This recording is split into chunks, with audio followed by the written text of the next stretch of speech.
single dad forced to marry a paralyzed woman, until he kiss made her stand for love.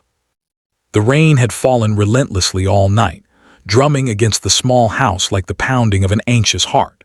Inside, a single father sat in the dim light of the living room, cradling a worn photograph of his late wife. His son, no more than 7, slept quietly on the sofa, oblivious to the storm raging outside and within his father's chest. Life had been unforgiving, stripping him of love and forcing him to bear responsibilities far too heavy for one man alone. And now, fate had dealt him a card that made his stomach twist, a marriage proposal not out of desire, but necessity. He was being forced to marry a woman paralyzed from the waist down, a woman he had never met, in order to secure a promise made years ago by his late father.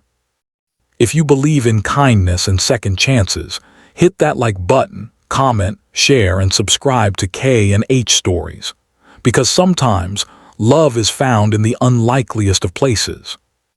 Her name was Aisha, and the first time he saw her in the hospital room, she lay still, her gaze fixed on the ceiling, arms resting limply by her sides.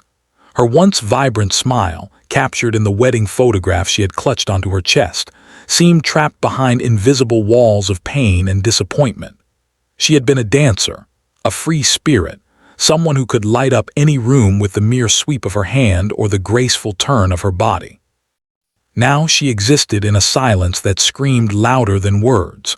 The world had robbed her of movement, but perhaps, he thought bitterly, it could not steal her soul.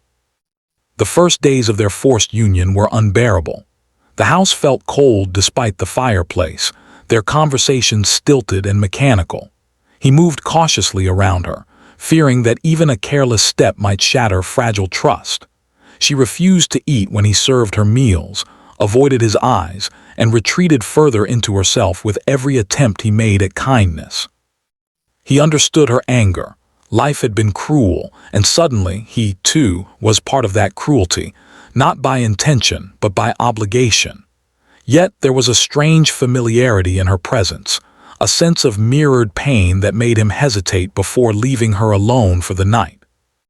It was during one rainy evening, the storm echoing his inner turmoil, that he finally broke down. He didn't speak, didn't announce his intentions. He simply sat beside her wheelchair, resting his hand over hers. She flinched at first, suspicion painted in her eyes, but he held on. He whispered apologies for the world, for the circumstances, for himself. He wasn't asking for love, only acknowledgement of shared sorrow. Something unspoken passed between them, a fragile understanding. Days turned into weeks and subtle changes began to appear. Aisha's lips would twitch when he made a small joke. She allowed him to brush her hair gently each morning. He learned how to feed her without offense, how to lift her from chair to bed without a grimace. Yet there was a wall neither of them dared breach, a barrier of pride and fear. The neighbors gossiped and pitying glances were cast, but he ignored them. His son began to warm toward her, calling her auntie, and asking questions that made Aisha laugh softly, a sound so rare it felt like sunlight piercing clouds. One evening, as the sun dipped below the horizon, painting the room in orange and crimson, he noticed her struggling to reach a book on the high shelf. Without thinking, he helped her, holding the volume for her hands to grasp. Their fingers brushed, and in that fleeting touch, something shifted. She looked at him differently, not with suspicion, not with despair, but with quiet curiosity. He hesitated, and then slowly he leaned closer and pressed a soft kiss on her forehead.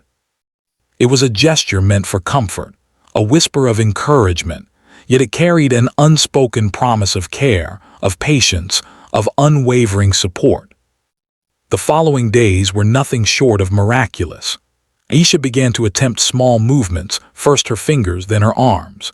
She insisted on practicing with his help, and the determination in her eyes sparked something he hadn't seen in months: hope. Her laughter became louder, more frequent, echoing through the house and spilling into the garden where his son chased butterflies. He watched her, awestruck, realizing that love wasn't always sudden or explosive. Sometimes it was quiet, steady, and transformative, a force so gentle yet powerful that it could make the impossible seem real. Challenges remained. There were nights when fear gripped her, when tears fell unbidden and memories of lost freedom suffocated her spirit. He learned to cradle those moments, to be the anchor in her storm.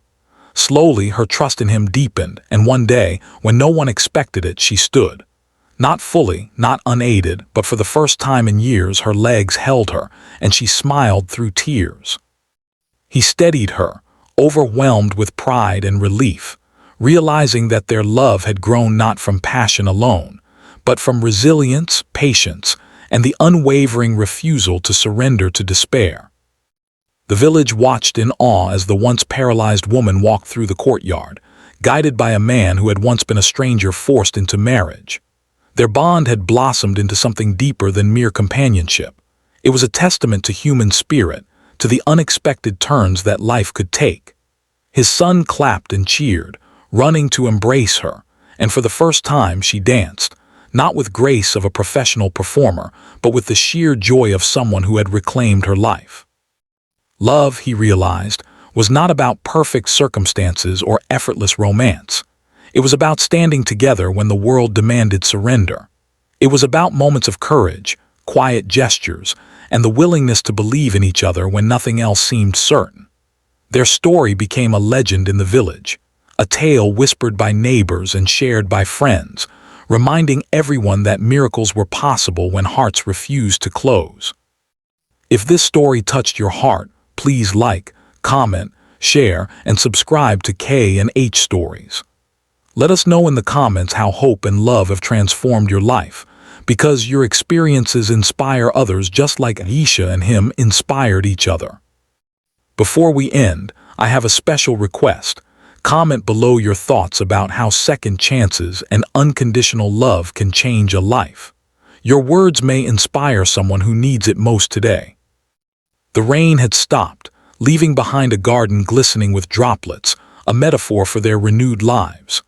Aisha walked hand in hand with him, her laughter mixing with the chirping of birds, and in that quiet, tender moment, the impossible became reality. Love had healed what was broken, and in each other they had found the courage to rise, to forgive, and to believe that life, no matter how harsh, could still be beautiful.